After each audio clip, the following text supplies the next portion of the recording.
माननीय प्रधानमंत्री नरेंद्र मोदी जी।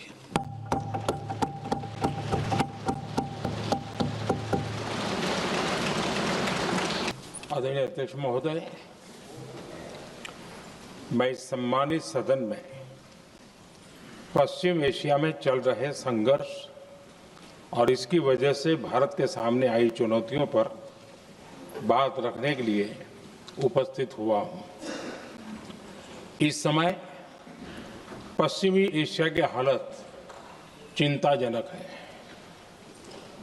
बीते 2-3 हफ्तों में जयशंकर जी ने और हरदीप पुरी जी ने इस विषय पर सदन को जरूरी जानकारी दी है। अब इस संकट को 3 सप्ताह से ज्यादा हो रहा है। इसका पूरे विश्व की अर्थव्यवस्था पर, लोगों के जीवन पर बहुत ही विपरीत असर हो रहा है। इसलिए पूरी दुनिया इस संकट के जल्द से जल्द समाधान के लिए सभी पक्षों से आग्रह भी कर रही है। अध्यक्ष महोदय, भारत के सामने भी इस युद्ध ने अप्रत्याशित चुनौतियां खड़ी कर दी हैं। ये चुनौतियां आर्थिक भी हैं, नेशनल सिक्योरिटी से जुड़ी भी हैं और मानवीय भी हैं। युद्धरत और युद्ध से प्रभावित देशों के साथ भारत के व्यापक व्यापारिक रिश्ते हैं। जिस क्षेत्र में युद्ध हो रहा है वो दुनिया के दूसरे देशों के साथ हमारे व्यापार का भी एक महत्वपूर्ण रास्ता है। विशेष रूप से कच्चे तेल और गैस की हमारी जरूरतों का एक बड़ा हिस्सा यही क्षेत्र पूरा करता है। हमारे लिए ये रीजन एक और कारण से भी अहम है। लगभग 1 करोड़ भारतीय खाड़ी देशों में रहते हैं और वहां काम करते हैं। वहां समंदर में जो कमर्शियल शिप चलते हैं उनमें भारतीय क्रू मेंबर्स की संख्या भी बहुत अधिक है। ऐसे अलग अलग कारणों के चलते भारत की चिंताएं स्वाभाविक रूप से अधिक है। इसलिए ये आवश्यक है कि भारत की संसद से इस संकट को लेकर एक मत और एकजुट आवाज दुनिया में जाए।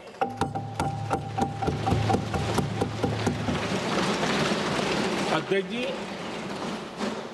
जब से ये युद्ध शुरू हुआ है तब से ही प्रभावित देशों में हर भारतीय को जरूरी मदद दी जा रही है। मैंने खुद पश्चिम एशिया के ज्यादातर देशों के राष्ट्राध्यक्षों के साथ 2 राउंड फोन पर बात की है। सभी ने भारतीयों की सुरक्षा का पूरा आश्वासन दिया है। दुर्भाग्य से इस दौरान कुछ लोगों की दुखद मृत्यु हुई है और कुछ घायल हुए हैं। ऐसे मुश्किल हालात में परिवारजनों को आवश्यक मदद दी जा रही है। जो घायल हैं उनका बेहतर इलाज सुनिश्चित कराया जा रहा है। अध्यक्ष जी, प्रभावित देशों में हमारे जितने भी मिशन हैं वो निरंतर भारतीयों की मदद करने में जुटे हैं। वहां काम करने वाले भारतीय हो या फिर जो टूरिस्ट वहां गए हैं, सभी को हर संभव मदद दी जा रही है। हमारे मिशन नियमित रूप से एडवाइजरी जारी कर रहे हैं। यहां भारत में और अन्य प्रभावित देशों में 24/7 कंट्रोल रूम और आपातकालीन हेल्पलाइन स्थापित की गई है। इनके माध्यम से सभी प्रभावितों को त्वरित जानकारी दी जा रही है। अध्यक्ष जी, संकट की स्थिति में देश विदेश में भारतीयों की सुरक्षा हमारी बहुत बड़ी प्राथमिकता रही है। युद्ध शुरू होने के बाद से लेकर अब तक 3,75,000 से अधिक भारतीय सुरक्षित भारत लौट चुके हैं। ईरान से ही अभी तक लगभग 1,000 भारतीय सुरक्षित वापस लौटे हैं। इनमें 700 से अधिक मेडिकल की पढ़ाई करने वाले युवा हैं। खाड़ी देशों में भारतीय स्कूलों में हजारों विद्यार्थी पढ़ते हैं। सीबीएसई ने ऐसे सभी भारतीय स्कूलों में होने वाली कक्षा 10वीं और 12वीं की निर्धारित परीक्षाओं को रद्द कर दिया है। इन बच्चों की पढ़ाई निर्बाध चलती रहे, इसके लिए सीबीएसई उचित कदम उठा रही है। यानी सरकार संवेदनशील भी है, सतर्क भी है और हर सहायता के लिए तत्पर भी है। माननीय अध्यक्ष जी, भारत में बड़ी मात्रा में कच्चा तेल, गैस और फर्टिलाइजर जैसी अनेक जरूरी चीजें हॉर्मुज स्ट्रेट के रास्ते से आती हैं। युद्ध के बाद से ही हॉर्मुज स्ट्रेट में जहाजों का आना जाना बहुत चुनौतीपूर्ण हो गया है। बावजूद इसके हमारी सरकार का ये प्रयास रहा है कि पेट्रोल, डीजल और गैस की सप्लाई बहुत ज्यादा प्रभावित न हो। देश के सामान्य परिवारों को परेशानी भी कम से कम हो, इस पर हमारा फोकस रहा है। हम सभी जानते हैं, देश अपनी जरूरत की 60% एलपीजी आयात करता है। इसकी सप्लाई में अनिश्चितता के कारण सरकार ने एलपीजी के डोमेस्टिक उपयोग को प्राथमिकता दी है। साथ ही एलपीजी के देश में ही उत्पादन को भी बढ़ाया जा रहा है। पेट्रोल, डीजल की सप्लाई पूरे देश में सुचारू रूप से होती रहे, इस पर भी लगातार काम किया गया है। अध्यक्ष जी, आज की इन परिस्थितियों में एनर्जी सिक्योरिटी को लेकर बीते एक दशक में उठाए गए कदम और भी प्रासंगिक हो गए हैं। भारत ने बीते 11 वर्षों में अपनी एनर्जी इंपोर्ट का डाइवर्सिफिकेशन किया है। पहले क्रूड ऑयल, एलएनजी, एलपीजी ऐसी एनर्जी जरूरतों के लिए 27 देशों से इंपोर्ट किया जाता था। वहीं आज भारत 41 देशों से एनर्जी इंपोर्ट करता है। अध्यक्ष जी, बीते दशक में भारत ने संकट के ऐसे ही समय के लिए कच्चे तेल के भंडारण को भी प्राथमिकता दी है। आज भारत के पास 53 लाख मीट्रिक टन से अधिक का स्ट्रेटेजिक पेट्रोलियम रिजर्व है और 65 लाख मीट्रिक टन से अधिक के रिजर्व की व्यवस्था पर देश काम कर रहा है। हमारी तेल कंपनियों के पास जो रिजर्व रहता है वो अलग है। बीते 11 वर्षों में हमारी रिफाइनिंग कैपेसिटी में भी उल्लेखनीय वृद्धि हुई है। अध्यक्ष जी, सरकार अलग अलग देशों के सप्लायर्स के साथ भी लगातार संपर्क में है।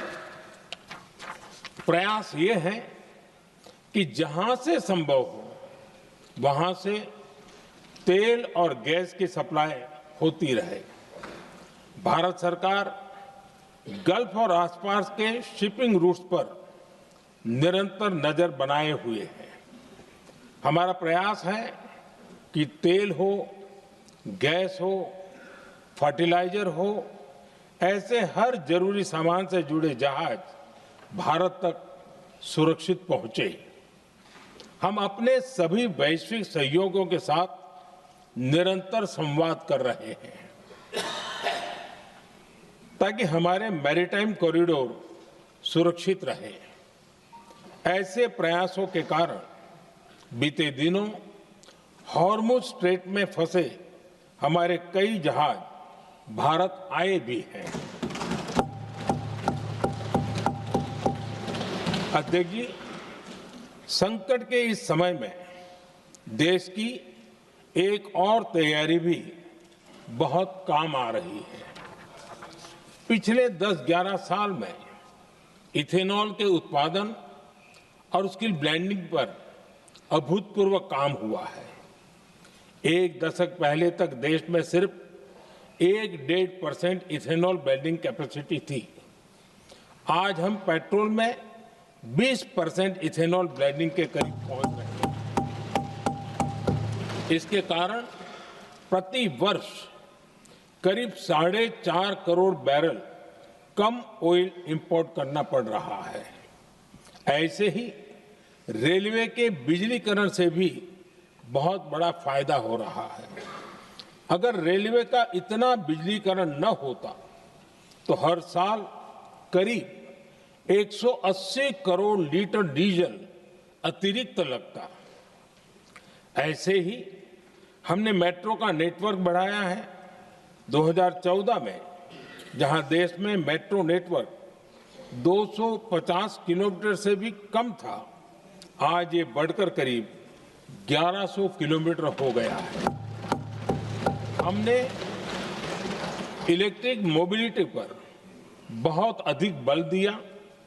केंद्र सरकार ने राज्यों को 15,000 इलेक्ट्रिक बसें चलाने के लिए दी हैं।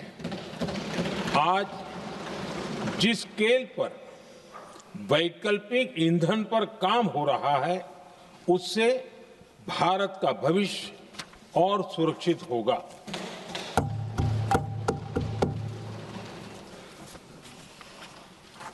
आदरणीय अध्यक्ष जी, हम जानते हैं कि एनर्जी आज इकोनॉमी की रीढ़ है और ग्लोबल एनर्जी नीड्स को पूरा करने वाला एक बड़ा सोर्स वेस्ट एशिया है।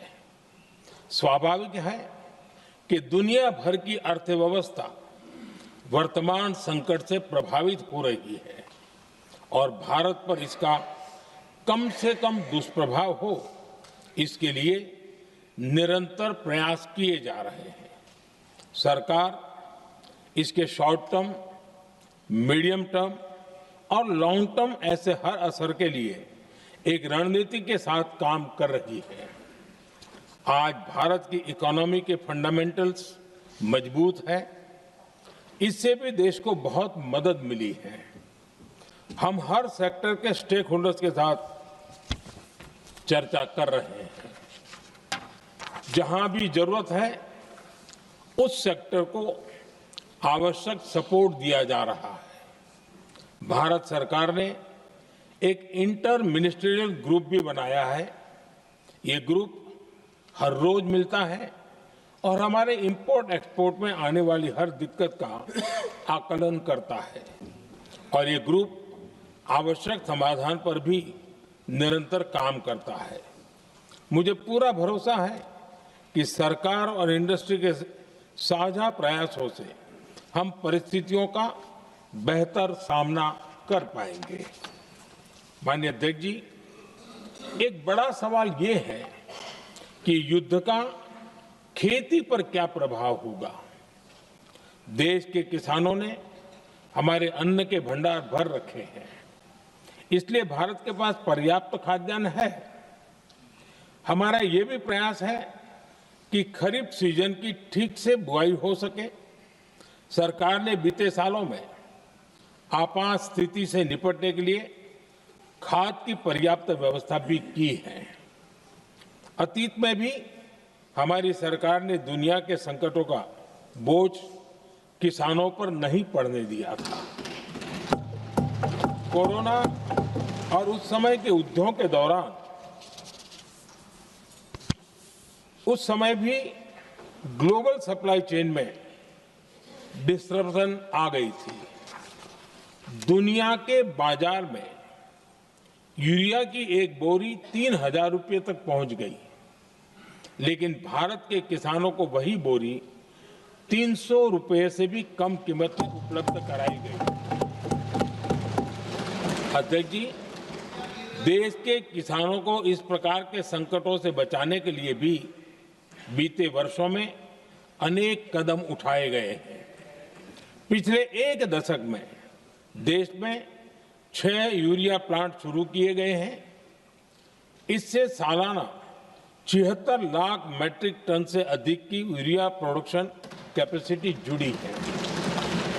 इस दौरान डीएपी और एनपीकेएस जैसी खाद का घरेलू उत्पादन भी करीब 50 लाख मैट्रिक टन बढ़ाया गया है।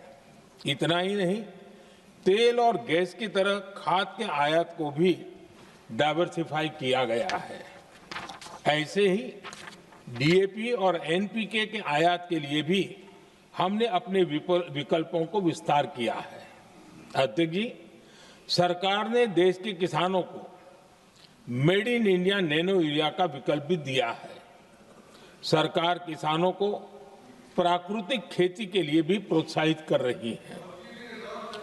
पीएम कुसुम योजना के तहत किसानों को 22 लाख से ज्यादा सोलर पंप दिए गए हैं। इससे भी डीजल पर उनकी निर्भरता कम हुई है। मैं सदन के माध्यम से देश के किसानों को विश्वास दिलाता हूं कि सरकार किसानों की हर संभव मदद करती रहेगी।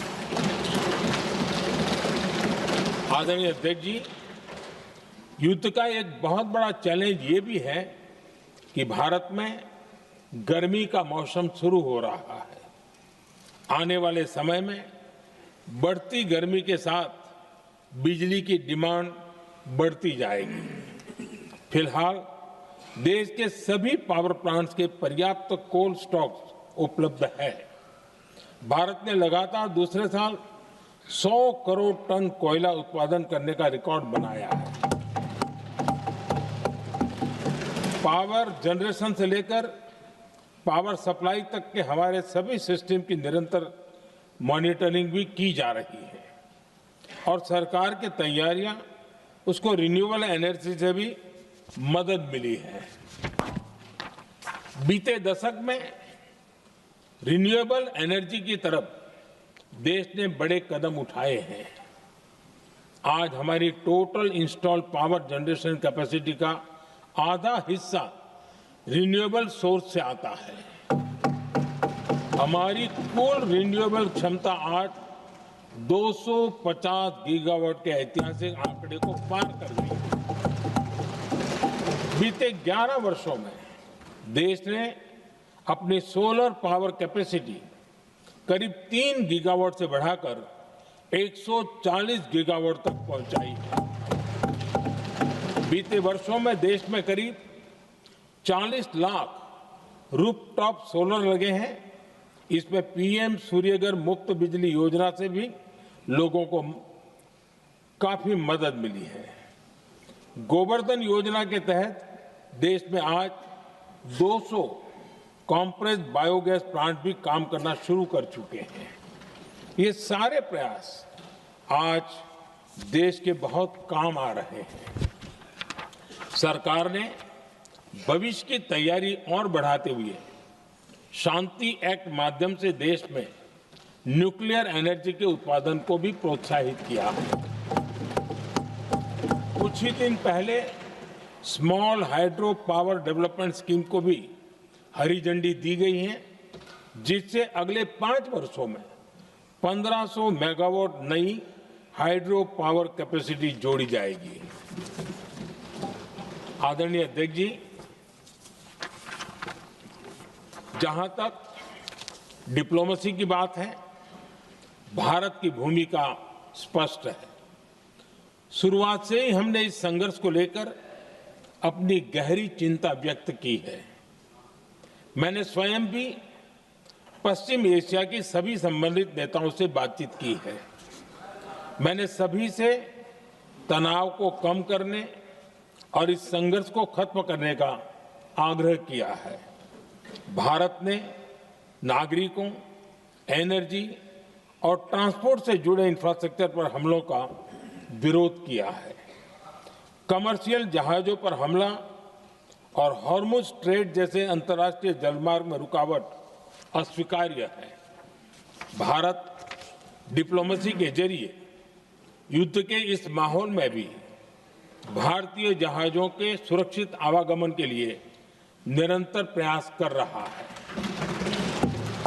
अध्यक्ष महोदय, भारत हमेशा से ही मानवता के हित में और शांति के पक्ष में अपनी आवाज उठाता रहा है।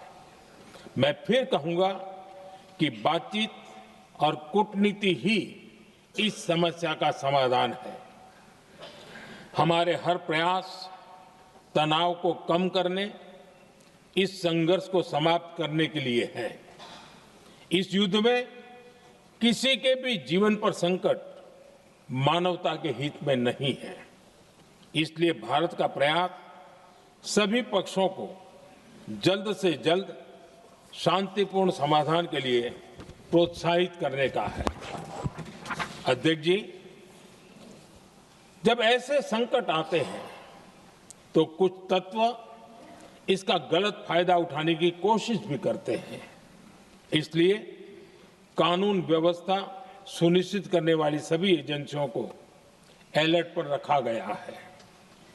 कोस्टल सिक्योरिटी हो, बॉर्डर सिक्योरिटी हो, साइबर सिक्योरिटी हो, स्ट्रेटेजिक इंस्टॉलेशंस हो, सबकी सुरक्षा को और मजबूत किया जा रहा है। अध्यक्ष जी, इस युद्ध के कारण दुनिया में जो कठिन हालात बने हैं, उनका प्रभाव लंबे समय तक बने रहने की आशंका है। इसलिए हमें तैयार रहना होगा, हमें एकजुट रहना होगा।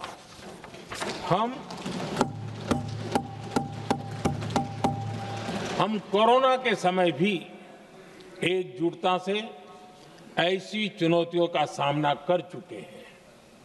अब हमें फिर से उसी तरह तैयार रहने की आवश्यकता है। धीरज के साथ, संयम के साथ, शांत मन से हमें हर चुनौती का मुकाबला करना है और यही हमारी पहचान है, यही हमारी ताकत है। और हां, हमें बहुत सावधान और सतर्क भी रहना है। हालात का फायदा उठाने वाले झूठ फैलाने का प्रयास करेंगे। ऐसे लोगों की कोशिशों को सफल नहीं होने देना है। मैं देश की सभी राज्य सरकारों से भी इस सदन के माध्यम से आग्रह करूंगा, ऐसे समय में कालाबाजारी करने वाले, जमाखोरी करने वाले एक्टिव हो जाते हैं। इसके लिए कड़ी मॉनिटरिंग जरूरी है। जहां से भी ऐसी शिकायतें आती हैं, वहां त्वरित कार्रवाई होनी चाहिए। देश की हर सरकार और देश का हर नागरिक जब मिलकर चलेंगे तो हम हर चुनौती को चुनौती दे सकते हैं। इसी आग्रह के साथ मैं अपना वक्तव्य समाप्त करता हूं। बहुत बहुत धन्यवाद।